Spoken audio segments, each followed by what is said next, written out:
Hi guys, అందరికీ welcome to మాన్సరాజు vlogs. నేనైతే ఈరోజు బనానా రవ కేసరి చేసిన అనమాట.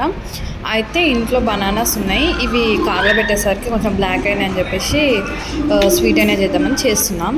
మంచిగా కట్ చేసుకొని పీసెస్ ఇలా ఒక గిన్నెలో ఫస్ట్ డ్రై ఫ్రూట్స్ అనేవి కొంచెం గీలో ఏం చేసుకొని పక్కకు పెట్టుకోవాలి. దీంతోపాటు కొంచెం వేడి వాటర్ కూడా కాగబెట్టుకోవాలన్నమాట, ఒక 2 కప్స్ అంతా.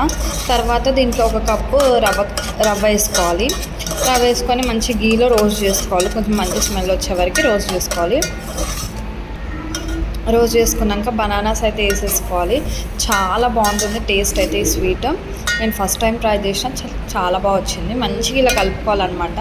పీసెస్ అక్కడక్కడ బనానా పీసెస్ పంటికి తగులుతుంటాయి, తినేటప్పుడు బాగుంటుంది. ఇప్పుడైతే వేడి వాటర్ పోసేస్తున్నా. వేడి వాటర్ పోసిన తర్వాత ఉండలు లేకుండా, రవ్వ ఉండలు లేకుండా నీట్గా కలుపుకోవాలి. చూడండి ఎంత నీట్గా వచ్చేస్తుందో. ట్రై అని చెప్తా ఈ స్వీట్ అయితే. దాని తర్వాత మిల్క్ కూడా పోసేసుకున్నాను అనమాట. ఇవి కూడా కొంచెం హాట్ మిల్క్ పోసేసుకొని మంచిగా ఒక్కసారి కలుపుకొని వదిలిపెట్టేయాలి అంత ఉడికేదాకా. చూడండి ఎంత బాగా ఉడుకుతుందో. దాని తర్వాత కొంచెం షుగర్, నేనైతే కొంచెం yellow colour food powder use చేసిన, ఓన్లీ లిటిల్ బిట్ అనమాట, అది మీ ఆప్షనల్.